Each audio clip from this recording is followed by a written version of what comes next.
ਬਾਪ ਅਤੇ ਬੇਟੇ ਅਤੇ ਰੂਹ ਪਾਕ ਦੇ ਨਾਮ ਉੱਤੇ ਆਮੀਨ। ਜੈ ਯਿਸੂ ਸਾਰਿਆਂ ਨੂੰ।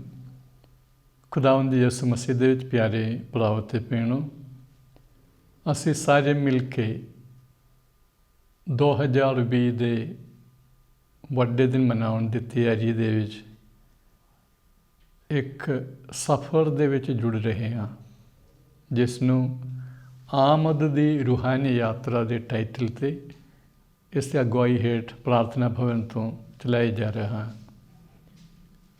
ਆਮਦ ਦਾ ਸਮਾਂ ਆਮਦ ਦੇ ਪਹਿਲੇ ਐਤਵਾਰ ਤੋਂ ਸ਼ੁਰੂ ਹੁੰਦੀ ਹੈ।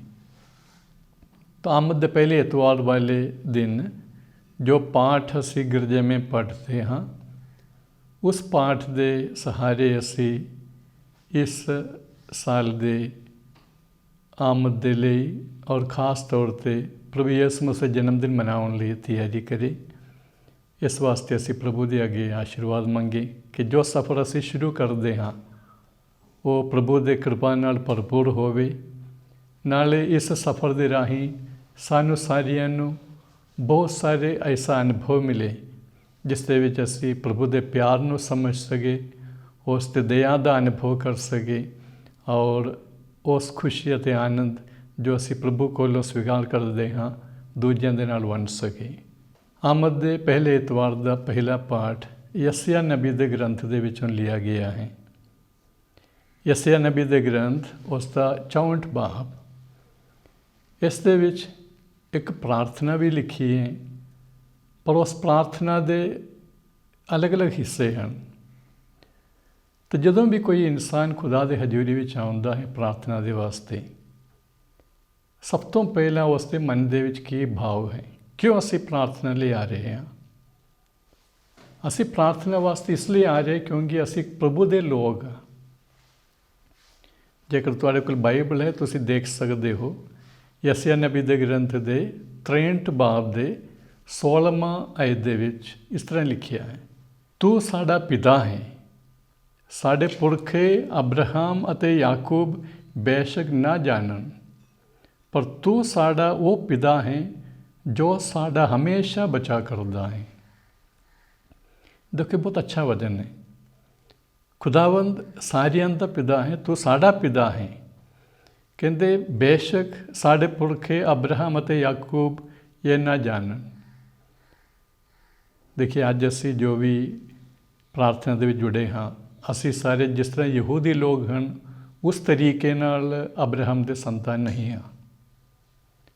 ਅਬਰਾਹਮ ਦੇ ਸੰਤਾਨ ਜੋ ਜਿਸਮੀ ਤੌਰ 'ਤੇ ਜਾਂ ਖੂਨ ਦੇ ਰਿਸ਼ਤੇ ਸੇ ਸੰਤਾਨ ਹਨ, ਉਹ ਜਾਂ ਯਹੂਦੀ ਲੋਕ ਹਨ ਜਾਂ ਕੁਝ ਮੁਸਲਮਾਨ ਲੋਕ ਹਨ। ਪਰ ਅਸੀਂ ਸਾਰੇ ਅਬਰਾਹਮ ਦੇ ਨਾਲ ਇੱਕ ਈਮਾਨ ਦੇ ਕਰਕੇ ਜੁੜੇ ਹਨ ਔਰ ਇਸ ਕਰਕੇ ਇਹ ਜੋ ਨਬੀ ਦਾ ਵਚਨ ਹੈ ਸਾਡੇ ਲਈ ਵੀ ਸਹੀ ਹੈ, ਤੂੰ ਸਾਡਾ ਪਿਤਾ ਹੈ। ਔਰ ਅੱਗੇ ਜਦੋਂ ਅਸੀਂ ਖੁਦਾ ਦੇ ਹਜ਼ੂਰੀ ਵਿੱਚ ਆਉਂਦੇ ਹਾਂ, ਖੁਦਾ ਸਾਨੂੰ ਕੀ ਫਸਲ ਦਿੰਦਾ ਹੈ? ਖੁਦਾ ਸਾਨੂੰ ਆਪਣੇ ਵੱਲ ਦੇਖਣ ਦਾ ਇੱਕ ਫਸਲ ਦਿੰਦਾ ਹੈ। ਉਸ ਫਸਲ ਦੇ ਰਾਹੀਂ ਉਸ ਕਿਰਪਾ ਦੇ ਨਾਲ ਰੋਸ਼ਨੀ ਜੋ ਸਾਨੂੰ ਮਿਲਿਆ ਹੈ, ਉਸ ਦੇ ਰਾਹੀਂ ਨਬੀ ਕੀ ਕਹਿੰਦਾ ਅਸੀਂ ਸੁਣੀਏ। 17ਵਾਂ ਵਚਨ ਦੇ ਵਿੱਚ ਅਸੀਂ ਇਸ ਤਰ੍ਹਾਂ ਪੜ੍ਹਦੇ ਹਾਂ, ਤੂੰ ਸਾਨੂੰ ਆਪਣੇ ਰਾਹਾਂ ਤੋਂ ਫਟਕਣ ਕਿਉਂ ਦਿੰਦਾ ਹੈ? ਅਸੀਂ ਤੇਰੇ ਵੱਲੋਂ ਮੂੰਹ ਮੋੜ ਲੈਂਦੇ ਹਾਂ। ਤੂੰ ਆਪਣੇ ਦਾਸਾਂ ਅਤੇ ਆਪਣੇ ਹਮੇਸ਼ਾ ਦੇ ਵਿਰਸੇ ਦੇ ਲੋਕਾਂ ਦੀ ਖਾਤਰ ਸਾਡੇ ਵੱਲ ਧਿਆਨ ਕਰ। ਤੇ ਜਦੋਂ ਪ੍ਰਾਰਥਨਾ ਕਰਨ ਲੱਗਦੇ ਹਾਂ ਸਾਨੂੰ ਪਤਾ ਲੱਗਦਾ ਹੈ ਕਿ ਸਾਡੇ ਜੀਵਨ ਦੇ ਵਿੱਚ ਕਈ ਕਮੀਆਂ ਹੋ ਗਈਆਂ। ਕਈ ਵਾਰੀ ਅਸੀਂ ਪ੍ਰਭੂ ਤੋਂ ਦੂਰ ਹੋ ਗਏ ਹਾਂ। ਤਾਂ ਸਾਡੇ ਮਨ ਦੇ ਵਿੱਚ ਸਵਾਲ ਵੀ ਰਹਿੰਦਾ, ਪ੍ਰਭੂ ਜੀ ਭਾਵੇਂ ਅਸੀਂ ਤੁਹਾਡੇ ਲੋਕ ਹਾਂ, ਭਾਵੇਂ ਅਸੀਂ ਤੁਹਾਡੇ ਬੱਚੇ ਹਾਂ, ਇਹ ਹੋ ਜਾਂਦੇ ਕਿ ਅਸੀਂ ਤੇਰੇ ਤੋਂ ਮੂੰਹ ਮੋੜ ਲੈਂਦੇ ਹਾਂ। ਪਰ ਕਹਿੰਦਾ ਪ੍ਰਭੂ ਜੀ ਸਾਨੂੰ ਕਿਰਪਾ ਦੇ ਕੇ ਅਸੀਂ ਦੁਬਾਰਾ ਤੇਰੇ ਕੋਲ ਆਵੇ, ਅਸੀਂ ਤੇਰੀ ਹਜ਼ੂਰੀ ਵਿੱਚ ਰਹਿ ਕੇ ਤੇਰੇ ਲੋਕ ਬਣ ਕੇ ਜੀਵਨ ਬਿਤਾ ਸਕੇ।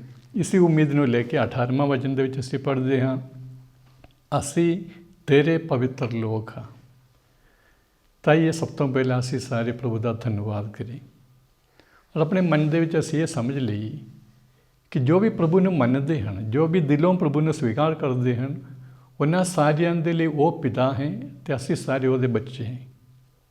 ਔਰ ਇਸ ਰਿਸ਼ਤੇ ਵਿੱਚ ਅਸੀਂ ਪ੍ਰਭੂ ਦੇ ਨਾਲ ਜੁੜੇ ਰਹਿਣਾ ਔਰ ਇਸ ਦੇ ਵਿੱਚ ਅੱਗੇ ਵਧਣ ਵਾਸਤੇ ਪ੍ਰਭੂ ਯਿਸੂ ਸਾਡੀ ਅਗਵਾਈ ਕਰਦਾ ਹੈ।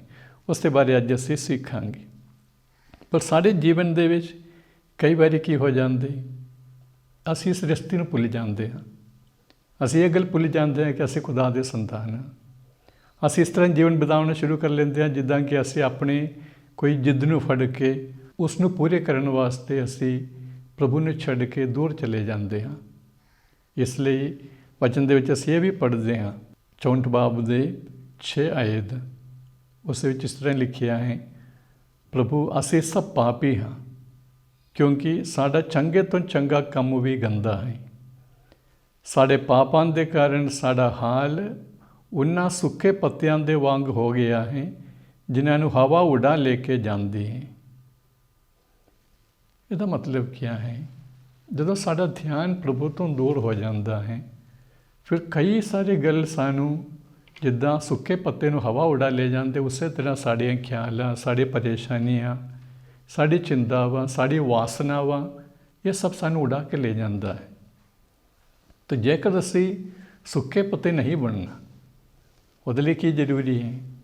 ਉਹਦੇ ਲਈ ਜ਼ਰੂਰੀ ਹੈ ਕਿ ਅਸੀਂ ਉਹ ਵੇਲ ਦੇ ਨਾਲ ਜੁੜੇ ਰਹੇ, ਤਾਂ ਸਾਰੇ ਪੱਤੇ ਬਣੇ ਰਹਾਂਗੇ, ਤਾਂ ਅਸੀਂ ਉਸ ਜਗ੍ਹਾ 'ਤੇ ਸਥਿਰ ਰਹਾਂਗੇ।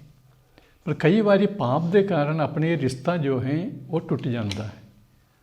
ਉਹ ਰਿਸ਼ਤਾ ਕੱਟ ਜਾਣ ਦੇ ਕਾਰਨ ਫਿਰ ਅਸੀਂ ਸੁੱਕੇ ਪੱਤੇ ਵਾਂਗ ਬਣ ਜਾਂਦੇ ਹਾਂ। ਇਹ ਸਾਡਾ ਹਾਲਤ ਹੈ। ਇਸ ਲਈ ਅਸੀਂ ਪ੍ਰਭੂ ਦੇ ਅੱਗੇ ਇਹ ਪ੍ਰਾਰਥਨਾ ਕਰਦੇ ਹਾਂ ਅਤੇ ਹਲੀਮ ਹੋ ਕੇ ਅਸੀਂ ਕੀ ਬੋਲਦੇ ਹਾਂ? 8ਵਾਂ ਵਚਨ ਦੇ ਵਿੱਚ ਬਹੁਤ ਅੱਛਾ ਇੱਕ ਵਚਨ ਨੇ, ਯੈਸਾਇਆ ਨਬੀ ਦੇ 64 ਬਾਬ ਦੇ 8ਵਾਂ ਵਚਨ ਨੇ, ਹੇ ਪ੍ਰਭੂ ਤੂੰ ਸਾਡਾ ਪਿਤਾ ਹੈ, ਅਸੀਂ ਮਿੱਟੀ ਹਾਂ ਅਤੇ ਤੂੰ ਕੁਮਾਰ ਹੈ ਅਤੇ ਤੂੰ ਹੀ ਸਾਨੂੰ ਰਚਿਆ ਹੈ। ਬਹੁਤ ਅੱਛਾ ਇੱਕ ਉਦਾਹਰਨ ਹੈ। ਅਸੀਂ ਸਾਰੇ ਪ੍ਰਭੂ ਦੇ ਹੱਥ ਦੇ ਵਿੱਚ ਮਿੱਟੀ ਵਾਂਗ ਹੈ ਔਰ ਪ੍ਰਭੂ ਇਸ ਨੂੰ ਬਣਾਵੇਗਾ, ਅੱਛੇ ਭਾਂਡੇ ਬਣਾਏਗਾ। ਪਰ ਇਸ ਲਈ ਇਹ ਜ਼ਰੂਰੀ ਹੈ ਕਿ ਅਸੀਂ ਪ੍ਰਭੂ ਦੇ ਹੱਥਾਂ ਵਿੱਚ ਰਹੇ। ਜੇਕਰ ਅਸੀਂ ਪ੍ਰਭੂ ਦੇ ਹੱਥਾਂ ਵਿੱਚ ਨਹੀਂ ਆਉਂਦੇ, ਉਹ ਜਿਸ ਤਰ੍ਹਾਂ ਸਾਨੂੰ ਬਣਾਉਂਦਾ ਹੈ ਉਸ ਤਰ੍ਹਾਂ ਬਣਨਾ ਨਹੀਂ ਚਾਹੁੰਦੇ, ਫਿਰ ਅਸੀਂ ਉਸ 'ਤੇ ਕਲਾ ਨੂੰ, ਉਸ 'ਤੇ ਖੂਬੀ ਨੂੰ, ਉਸ 'ਤੇ ਸੁੰਦਰਤਾ ਨੂੰ ਦੁਨੀਆ ਦੇ ਵਿੱਚ ਜ਼ਾਹਰ ਨਹੀਂ ਕਰ ਸਕਦੇ।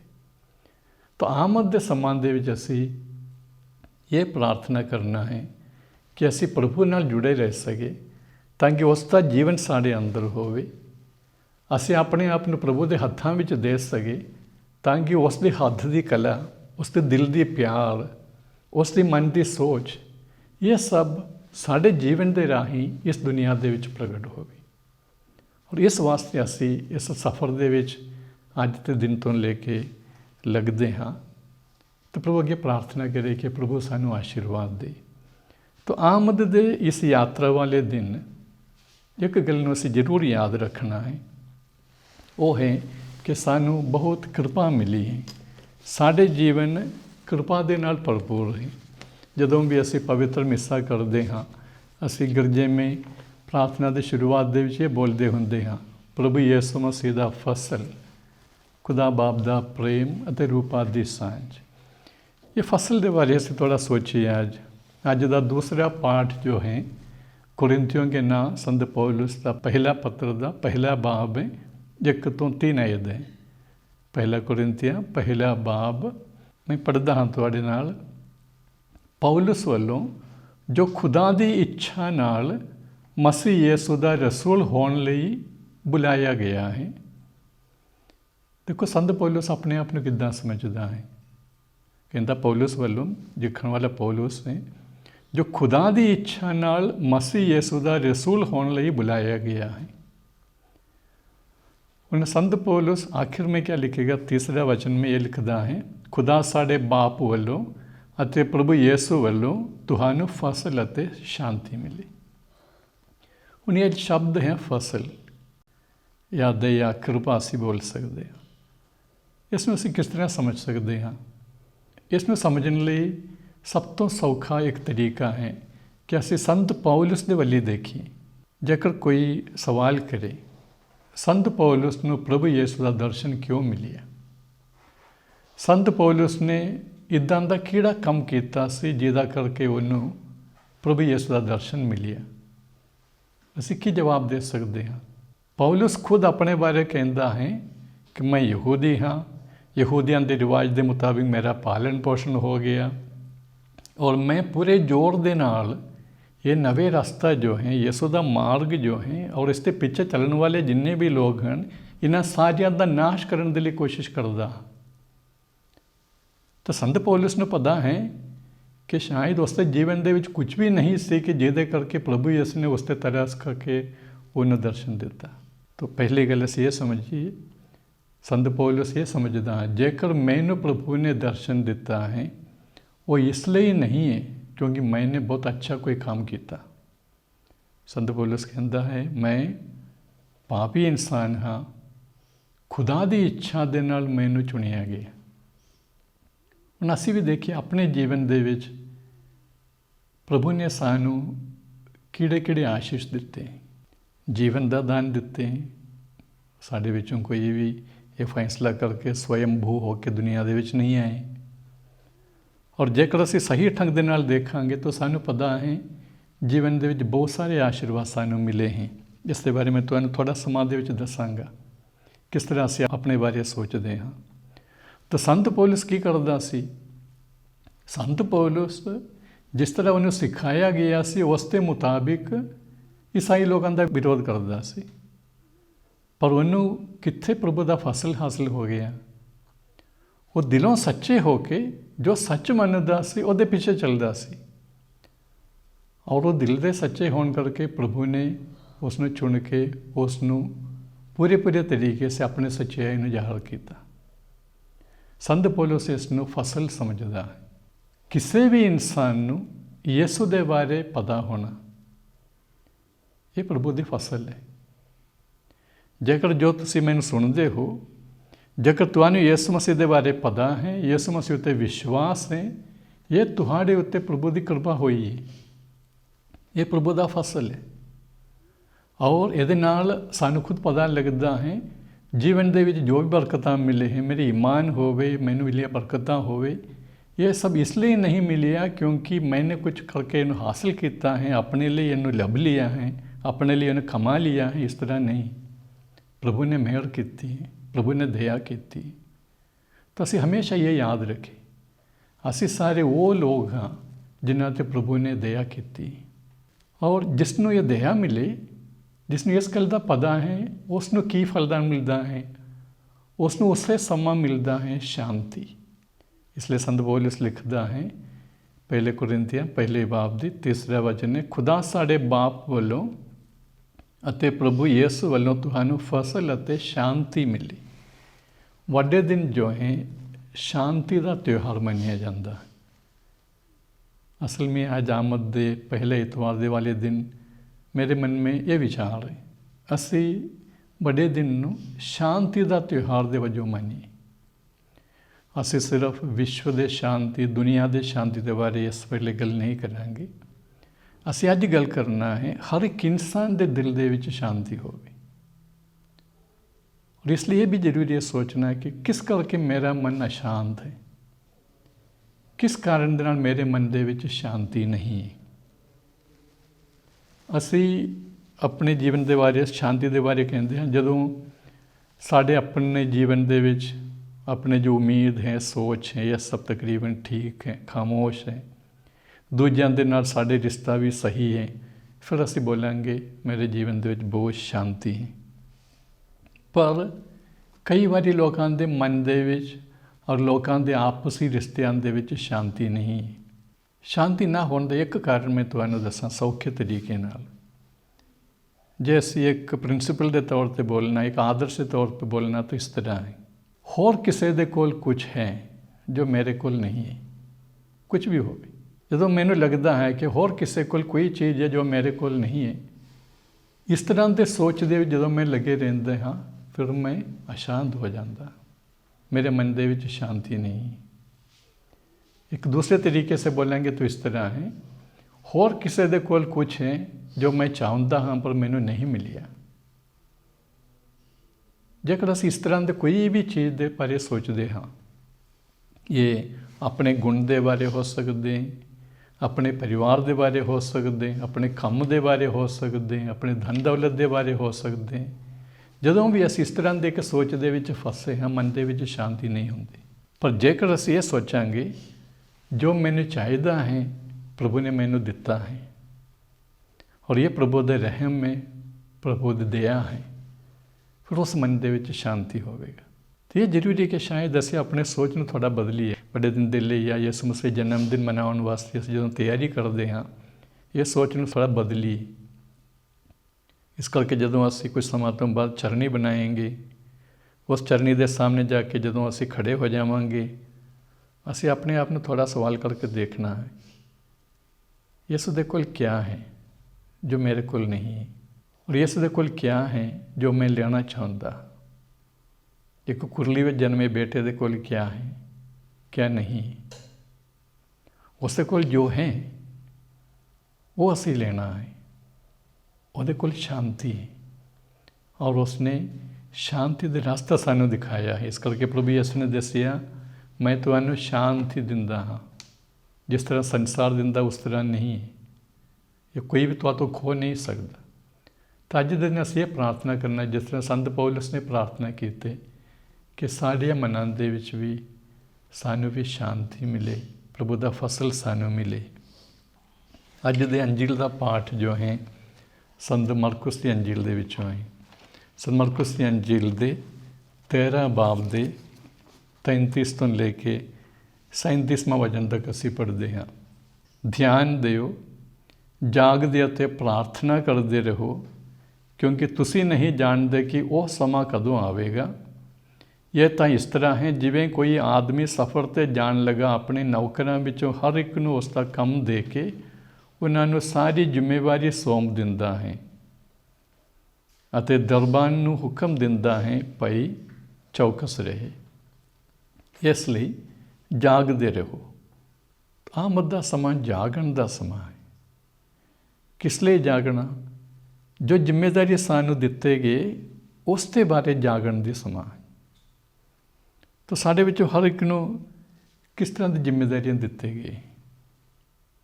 ਅਸੀਂ ਜੇਕਰ ਵਚਨ ਦੇ ਇੱਕ ਉਦਾਹਰਨ ਲਵਾਂਗੇ, ਵਚਨ ਦੇ ਵਿੱਚ ਇਹ ਦੱਸਿਆ ਹੈ 34ਵਾਂ ਵਚਨ, ਕੋਈ ਆਦਮੀ ਸਫ਼ਰ 'ਤੇ ਜਾਣ ਲੱਗਾ, ਆਪਣੇ ਨੌਕਰਾਂ ਵਿੱਚੋਂ ਹਰ ਇੱਕ ਨੂੰ ਉਸ ਦਾ ਕੰਮ ਦੇ ਕੇ ਉਹਨਾਂ ਨੂੰ ਸਾਰੀ ਜ਼ਿੰਮੇਵਾਰੀ ਸੌਂਪ ਦਿੰਦਾ ਹੈ। ਸਾਡੇ ਵਿੱਚ ਹਰ ਇੱਕ ਨੂੰ ਵੀ ਇੱਕ ਜ਼ਿੰਮੇਵਾਰੀ ਦਿੱਤੀ ਗਈ ਹੈ। ਸਭ ਤੋਂ ਪਹਿਲੇ ਜ਼ਿੰਮੇਵਾਰੀ ਕਿਸ ਗੱਲ ਦੀ ਹੈ? ਸਾਡੇ ਜੀਵਨ ਕਿਸ ਢੰਗ ਦੇ ਨਾਲ ਜੀਉਣਾ ਹੈ। ਸਾਡਾ ਜੀਵਨ ਅਤੇ ਜੀਵਨ ਦੇ ਵਿੱਚ ਮਿਲਿਆ ਸਾਰੀ ਹਰ ਇੱਕ ਜ਼ਿੰਮੇਵਾਰੀ, ਛੋਟੇ ਛੋਟੇ ਜ਼ਿੰਮੇਵਾਰੀ ਜੋ ਵੀ ਹੈ, ਇਸ ਨੂੰ ਕਿਸ ਤਰ੍ਹਾਂ ਨਿਭਾਉਣਾ ਹੈ। ਸਾਨੂੰ ਕੀ ਕੀ ਦਿੱਤੇ ਗਏ ਅਸੀਂ ਬੋਲਾਂਗੇ। ਸਰੀਰ ਦਾ ਇੱਕ ਦਾਨ ਦਿੱਤਾ ਗਿਆ ਹੈ ਪ੍ਰਭੂ ਵੱਲੋਂ। ਅਸੀਂ ਇਹ ਮੰਨਦੇ ਹਾਂ ਕਿ ਸਾਡਾ ਜੀਵਨ ਪ੍ਰਭੂ ਦੇ ਹੱਥੋਂ ਹੈ। ਪ੍ਰਭੂ ਨੇ ਸਾਨੂੰ ਅਲੱਗ-ਅਲੱਗ ਕਿਸਮ ਦੇ ਗੁਣ ਦਿੱਤੇ ਹੈ। ਕੋਈ ਗਾ ਸਕਦੇ ਹੈ, ਕੋਈ ਕੰਮ ਕਰ ਸਕਦੇ ਹੈ, ਕੋਈ ਲਿਖ ਸਕਦੇ ਹੈ, ਪੜ੍ਹ ਸਕਦੇ ਹੈ, ਪਤਾ ਨਹੀਂ ਕੀ ਅਸੀਂ ਕਰ ਸਕਦੇ ਹਾਂ। ਹਰ ਇੱਕ ਕੰਮ ਜੋ ਅਸੀਂ ਕਰ ਸਕਦੇ ਹਾਂ ਉਹ ਸਾਨੂੰ ਦਿੱਤਾ ਗਿਆ ਹੈ। ਜੇਕਰ ਸਾਨੂੰ ਅੱਖ ਦਾ ਮੁੱਲ ਦਾ ਪਤਾ ਨਹੀਂ ਹੈ, 5 ਮਿੰਟ ਅਸੀਂ ਅੱਖਾਂ ਨੂੰ ਬੰਦ ਕਰਕੇ ਚੱਲਣ ਦੀ ਕੋਸ਼ਿਸ਼ ਕਰਕੇ ਦੇਖੀਏ, ਫਿਰ ਸਾਨੂੰ ਪਤਾ ਲੱਗੇਗਾ ਪ੍ਰਭੂ ਨੇ ਸਾਨੂੰ ਅੱਖਾਂ ਦਿੱਤੇ। ਅੱਜ ਕੱਲ੍ਹ ਕੋਰੋਨਾ ਦੇ ਸਮਾਂ ਦੇ ਵਿੱਚ ਤੁਸੀਂ ਇਹ ਸੁਣਿਆ ਹੋਵੇਗਾ ਆਕਸੀਜਨ ਦੇ ਬਾਰੇ। ਕਹਿੰਦੇ ਵੈਂਟੀਲੇਟਰ ਮੇ घंटे का ऑक्सीजन वास्ते 7,000 रुपया लगता है, तो 24 घंटे वास्ते किन्ने 1000 रुपये के ऑक्सीजन होने। सारी पूरी जिंदगी में किन्ने रुपये के ऑक्सीजन सानू फ्री मिलते। बहुत सारिया चीज़ां सानू प्रभु ने दिता है। शायद असीं इन्हां सारिया चीज़ों की गिनती करके हिसाब नहीं कर सकते, पर एहसास जरूर कर सकते हैं कि प्रभु ने मैनू दिता है, मेरा जीवन दिता है, मेरे शरीर दिता है, एक परिवार दिता है। इस नाल नाल प्रभु ने सानू दिमाग भी दिते हैं, कुछ समझने की शक्ति दिते हैं, और इस नाल प्रभु ने सानू एक दूजे नूं प्यार करने की कृपा भी दिते हैं। इस प्रभु का दान है। दुनिया दे विच इस तरह का कोई इंसान नहीं है कि जो दूसरे नूं प्यार नहीं कर सकते। ये शक्ति सानू कित्थों मिले? प्रभु तो मिले। इंसान का जीवन प्रभु तो मिले। तो जेकर प्रभु ने यह सानू सब कुछ सारे हत्थों में सौंपिया है, इन्हूं संभालना ये साडे लिए जरूरी है। ਪਰ ਇਹਨੂੰ ਸੰਭਾਲਣ ਦੇ ਜਗ੍ਹਾ ਅਸੀਂ ਦੂਜਿਆਂ ਵੱਲ ਦੇਖਦੇ ਹਾਂ, ਸੜਦੇ ਹਾਂ, ਫਿਰ ਤਾਂ ਅਸੀਂ ਆਪਣੇ ਜੀਵਨ ਨੂੰ ਪੂਰਾ ਨਹੀਂ ਕਰ ਸਕਦੇ, ਆਪਣੀ ਜ਼ਿੰਮੇਵਾਰੀਆਂ ਨੂੰ ਪੂਰਾ ਨਹੀਂ ਕਰ ਸਕਦੇ। ਪਰ ਜੇਕਰ ਅਸੀਂ ਆਪਣੇ ਜੀਵਨ ਦੇ ਹਰ ਇੱਕ ਦਿਨ ਪ੍ਰਭੂ ਦੇ ਵੱਲੋਂ ਦਾਨ ਸਮਝਦੇ ਹਾਂ, ਫਿਰ ਅਸੀਂ ਆਪਣੇ ਆਪ ਨੂੰ ਸੋਚਾਂਗੇ ਇਸ ਸਮਾਂ ਮੈਨੂੰ ਕੀ ਕਰਨਾ ਚਾਹੀਦਾ ਹੈ। ਨੋਰਮਲ में ਸਾਧਾਰਨ ਤੌਰ 'ਤੇ ਸਾਡੇ ਜੀਵਨ ਦਾ ਇੱਕ ਟਾਈਮ ਟੇਬਲ ਹੁੰਦਾ। ਬੱਚੇ ਹੈ ਤਾਂ ਸਕੂਲ ਜਾਣ ਦਾ ਟਾਈਮ ਟੇਬਲ ਹੁੰਦੇ, ਸਕੂਲ ਦੇ ਵਿੱਚ ਪਹੁੰਚ ਗਿਆ ਤਾਂ ਉੱਥੇ ਵੀ ਟਾਈਮ ਟੇਬਲ ਹੁੰਦੇ। ਇੱਕ ਪਰਿਵਾਰ ਦੇ ਵਿੱਚ ਵੀ ਇੱਕ ਦਿਨ ਦੇ ਵਿੱਚ ਇੱਕ ਸਮਾਂ ਹੁੰਦੇ, ਰਾਤ ਨੂੰ ਸੌਣ ਦਾ ਸਮਾਂ ਹੁੰਦੇ, ਦਿਨ ਨੂੰ ਜਾਗਦੇ ਹਾਂ ਅਸੀਂ, ਦਿਨ ਦੇ ਵੇਲੇ ਅਸੀਂ ਭੋਜਨ ਕਰਨ ਦਾ ਇੱਕ ਸਮਾਂ ਹੁੰਦੇ। ਸਮਾਂ ਦਾ ਅਸੀਂ ਵੱਖ ਵੱਖ ਹਿੱਸਾ ਬਣਾ ਕੇ ਉਹਦਾ ਇਸਤੇਮਾਲ ਕਰਦੇ ਹਾਂ।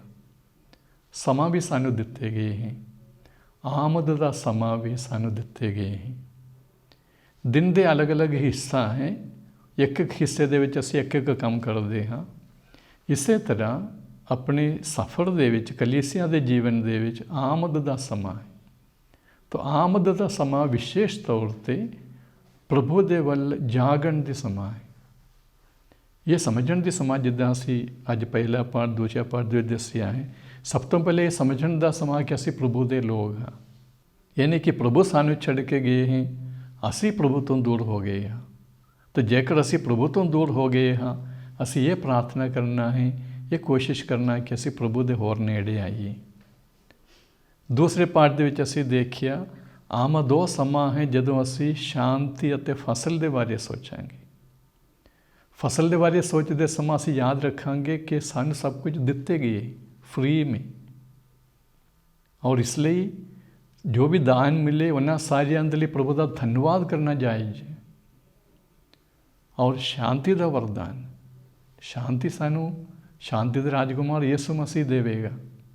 ਜਿਹਦੇ ਮਨ ਦੇ ਵਿੱਚ ਸ਼ਾਂਤੀ ਨਹੀਂ ਹੈ, ਅਸਲ में थोड़ा समा ले जाके चरनी के सामने खड़े होके एक सवाल करो, इस यीशु दे कोल क्या है जो मेरे कोल नहीं है, और मेरे कोल क्या नहीं है जो यीशु देना चाहता। अपने आप में थोड़ा जांच के देखिए। ਜਦੋਂ ਯਿਸੂ ਮਸੀਹ ਦਾ ਜਨਮ ਹੋਇਆ ਸੀ ਉਸ ਵੇਲੇ ਫਰਿਸ਼ਤਿਆਂ ਦੇ ਗੀਤ ਸੁਣਿਆ। ਲੂਕਾ ਦੇ ਅੰਜੀਲ ਵਿੱਚ ਅਸੀਂ ਪੜ੍ਹਦੇ ਹਾਂ, ਫਰਿਸ਼ਤਿਆਂ ਨੇ ਇਹ ਦੱਸਿਆ ਸੀ ਸੁਰਗ ਦੇ ਵਿੱਚ ਖੁਦਾ ਦੀ ਵਡਿਆਈ ਅਤੇ ਧਰਤੀ ਉੱਤੇ ਨੇਕ ਨੀਅਤ ਲੋਕਾਂ ਦੇ ਵਿੱਚ ਸ਼ਾਂਤੀ। ਉਹ ਯਿਸੂ ਦੇ ਅੱਗੇ ਖੜੇ ਹੋ ਕੇ ਉਸ ਚਰਨੀ ਦੇ ਅੱਗੇ ਗੋਡਨੇ ਟੇਕ ਕੇ ਅਸੀਂ ਇਹ ਪ੍ਰਾਰਥਨਾ ਕਰਨਾ ਹੈ, ਮੈਨੂੰ ਵੀ ਇੱਕ ਨੇਕ ਦਿਲ ਵਾਲਾ ਇਨਸਾਨ ਬਣਾਓ ਪ੍ਰਭੂ ਜੀ। ਜਦੋਂ ਅਸੀਂ ਅੰਜੀਲ ਦੇ ਪਾਠ ਦੇ ਵਿੱਚ ਆਉਂਦੇ ਹਾਂ, ਅਸੀਂ ਇਸੇ ਗੱਲ ਨੂੰ ਦੁਬਾਰਾ ਯਾਦ ਕਰਕੇ ਦੇਖਿਆ, ਪ੍ਰਭੂ ਨੇ ਸਾਨੂੰ ਅਲੱਗ-ਅਲੱਗ ਜ਼ਿੰਮੇਵਾਰੀਆਂ ਸੌਂਪੀਆਂ ਹੈ, ਔਰ ਜਦੋਂ ਸਾਡੇ ਵਿੱਚੋਂ ਹਰ ਕੋਈ ਆਪਣੀ ਆਪਣੀ ਜ਼ਿੰਮੇਵਾਰੀ ਨੂੰ ਸਹੀ ਢੰਗ ਦੇ ਨਾਲ ਨਿਭਾਉਂਦੇ ਹਾਂ, ਉੱਥੇ ਸ਼ਾਂਤੀ ਜ਼ਰੂਰ ਹੋਵੇਗਾ। ਪਰ ਇਸ ਲਈ ਜ਼ਰੂਰੀ ਹੈ ਕਿ ਅਸੀਂ ਆਪਸ ਵਿੱਚ ਮਿਲ ਕੇ ਕੰਮ ਕਰੀਏ। ਜਦੋਂ ਇਨਸਾਨ ਆਪਸ ਵਿੱਚ ਮਿਲ ਕੇ ਕੰਮ ਕਰਦੇ ਹਨ, ਇੱਕ ਦੂਜੇ ਦੀ ਇੱਜ਼ਤ ਅਤੇ ਆਦਰ ਕਰਦੇ ਹਨ, ਉੱਥੇ ਪ੍ਰਭੂ ਦੀ ਸ਼ਾਂਤੀ ਜ਼ਰੂਰ ਹੈ। ਸਾਨੂੰ ਇਹ ਵੀ ਪਤਾ ਹੈ ਜਿੱਥੇ ਲੋਕ ਆਪਸ ਵਿੱਚ ਲੜਾਈ ਝਗੜੇ ਕਰਦੇ ਹਨ, ਜਿੱਥੇ ਇੱਕ ਦੂਜੇ ਦੀ ਇੱਜ਼ਤ ਅਤੇ ਆਦਰ ਨਹੀਂ ਕਰਦੇ ਹਨ, ਉੱਥੇ ਸ਼ਾਂਤੀ ਨਹੀਂ ਹੋ ਸਕਦਾ। ਕਹਿੰਦਾ ਹੈ ਜਦੋਂ ਦੁਨੀਆ ਦੇ ਵਿੱਚ ਕੋਈ ਗੜਬੜ ਕਰਨਾ ਹੈ, ਸ਼ੈਤਾਨ ਇਕੱਲਾ ਨਹੀਂ ਨਿਕਲਦਾ, ਦੋ ਸ਼ੈਤਾਨ ਇਕੱਠੇ ਨਿਕਲਦੇ ਹੁੰਦੇ। ਜਿੱਥੇ ਲੜਾਈ ਝਗੜਾ ਕਰਨਾ ਹੈ ਉੱਥੇ ਵੀ ਇਕੱਲਾ ਇੱਕ ਸ਼ੈਤਾਨ ਨਹੀਂ ਜਾਂਦਾ, ਦੋ ਸ਼ੈਤਾਨ ਇਕੱਠੇ ਨਿਕਲਦੇ ਹੁੰਦੇ। ਇਹ ਕੀ ਕਰਦੇ ਹੁੰਦੇ, ਉਹਦੇ ਹੱਥ ਦੇ ਵਿੱਚ ਪਟਾਕਾ ਹੁੰਦਾ, ਦੂਜੇ ਦੇ ਹੱਥ ਦੇ ਵਿੱਚ ਮੈਚਸ ਹੁੰਦਾ। ਇੱਕ ਦੇ ਹੱਥ ਦੇ ਵਿੱਚ ਇੱਕ ਸ਼ੈਤਾਨ ਨੇ ਜਾ ਕੇ ਪਟਾਕਾ ਫੜਾ ਲੈਣਾ, ਦੂਜੇ ਦੇ ਹੱਥ ਦੇ ਵਿੱਚ ਸ਼ੈਤਾਨ ਜਾ ਕੇ ਮਾਚਸ ਫੜਾ ਲੈਣਾ। ਜਦੋਂ ਇਹ ਦੋਨਾਂ ਨੇ ਆਪਣੇ ਆਪਣੇ ਕੰਮ ਕੀਤੇ, ਜਿੱਦਾਂ ਸ਼ੈਤਾਨ ਨੇ ਦੱਸਿਆ, ਫਿਰ ਲੜਾਈ ਸ਼ੁਰੂ ਹੋ ਜਾਂਦੀ, ਪਟਾਕਾ ਸ਼ੁਰੂ ਹੋ ਜਾਂਦੀ। ਜੇ ਇਹਨਾਂ ਵਿੱਚੋਂ ਕਿਸੇ ਇੱਕ ਨੇ ਉਹ ਕੰਮ ਛੱਡ ਦਿੱਤਾ ਤਾਂ ਉੱਥੇ ਲੜਾਈ ਨਹੀਂ ਹੋ ਸਕਦਾ। ਕਈ ਵਾਰੀ ਲੋਕ ਆਪਣੇ ਆਪਣੇ ਜਿੱਦ ਨੂੰ ਫੜ ਕੇ ਉਸ ਜਿੱਦ ਦੇ ਕਾਰਨ ਲੜਾਈ ਝਗੜੇ ਕਰਦੇ ਹਨ। ਇਸ ਦਾ ਕਾਰਨ ਇੱਕ ਦੂਜੇ ਦੇ ਆਦਰ ਨਹੀਂ ਕਰਦੇ, ਇੱਕ ਦੂਜੇ ਦੀ ਇੱਜ਼ਤ ਨਹੀਂ ਕਰਦੇ। ਕੁਛ ਦਿਨ ਪਹਿਲਾਂ ਮੈंने ਇੱਕ ਪਰਿਵਾਰ ਦੇ ਬਾਰੇ ਇੱਕ ਕਹਾਣੀ ਸੁਣੀ। ਕਹਾਣੀ ਇਸ ਤਰ੍ਹਾਂ ਦਾ ਸੀਗੀ, ਪਤੀ ਕੰਮ ਤੋਂ ਬਹੁਤ ਥੱਕ ਕੇ ਘਰ में ਆ ਗਈ, ਕੰਮ ਦੇ ਵਿੱਚ ਪਰੇਸ਼ਾਨ ਸੀ। ਉਸੇ ਦਿਨ ਉਸਦਾ ਪਤਨੀ ਜੋ ਘਰ में ਰਹਿੰਦੀ ਸੀ ਉਹ ਬਿਮਾਰ ਸੀ। ਉਸਨੇ ਵੀ ਬੜੇ ਮੁਸ਼ਕਿਲ ਸੇ ਰੋਟੀ ਬਣਾ ਕੇ ਪਤੀ ਨੂੰ ਦੇ ਦਿੱਤਾ। ਪਰ ਜਦੋਂ आदमी रोटी खाण लगा, उन्हें किया अज सब्जी का कोई स्वाद नहीं। ये सुन के पत्नी नूं बड़े गुस्से आए। वो कहते तुहानूं की पता मैंने किन्नी मुश्किल दे नाल ये रोटी बना के दिते अज, जदों भी मैं कुछ करदी हाँ तुसीं उहदे नुक्स ही कट्टदे रहिंदे। आदमी ने बोला मैंने जो बोलना बोलना, सच तो सच है, सब्जी का सब टेस्ट नहीं है तो टेस्ट नहीं ही बोलना है, अगर नहीं बोलना तो क्या करा, मैं फिर कुछ नहीं बोलना। औरत ने दसिया तू भी ना बोलो मैं भी नहीं बोलूँ, बस ठीक है। इन्हें गल हो गई, दोनों आपस में बोलना बंद किया। अगले दिन सवेरे जो आदमी काम पर जाना सी, इन्हें देखिया टेबल पर एक नोट रखिया सी, लिखे रखिया सी अज घर दे वास्ते आटा आलू और दाल की लोड़ आई। टेबल पर लिख के रखिया सी। आदमी ने तुरंत एक पेपर लेके रखिया, लिखे रखिया सामान ले आने वाला थैली मिलेगा तो सामान लेके आऊँगा। जब जान लगे उन्हें देखिए थैली रखी हुई है, वो थैली लेके गई, सामान लेके आए, दोनों आपस में गलबात नहीं की थी। इस तरह चलते रहे और दोनों सोचते सी बोले, पत्नी सोचती सी पति पहले बोली, पति सोचता सी पत्नी पहले बोली, दोनों नहीं बोली। एक दिन पति ने आके लिख रखिया मैंने सवेरे 7 बजे वाला ट्रेन फड़ना, इस करके मैनू सवेरे 5 बजे जगा दियो, लिखे रखिया। उन्हें पता सी पत्नी भावे बोलती नहीं है, काम तो करेगी, पर जदों सवेरे उठिया 7 बज गया सी। बड़ा गुस्सा भी आ गया। वो टेबल पे जाके देखिया उत्ते लिखे रखिया सी 5 बज गया, छेती उठ जाओ, टेबल पर लिखे रखिया सी। दोनों अपने अपनी जिद दे विच अपने काम करी जाने, फायदा नहीं होया। 5 बजे उठिया है, 5 बजे लिखे भी रखिया, पर वह करके दूजे नूं फायदा नहीं होया। तो मतलब जदों तक असीं अपने जिद दे विच फसे हाँ, असीं एक दूजे दे सेवा आदर नहीं कर सकते, प्यार नहीं कर सकते। आमद वाले दिन असीं ये प्रार्थना करी कि जेकर साढ़े जिद का करके, साढ़े घमंड का करके जेकर किसी परिवार दे विच लड़ाई झगड़ा है, प्रभु यीशु शांति का राजकुमार उत्थे आवे, सानू सारियां नूं शांति देवे। हो सकता असीं भी किसी न किसी तरीके नाल पाप के कारण अपने जीवन दे विच शांति का अनुभव नहीं करते। प्रभु यीशु शांति का राजकुमार सारियां दे दिलों में जन्म लवे ते सारियां दे लई वड्डे दिन एक शांति का त्यौहार बना देवे। प्रभु तुहानूं सारियां नूं आशीर्वाद देवे। आमीन। जय यीशु सारी।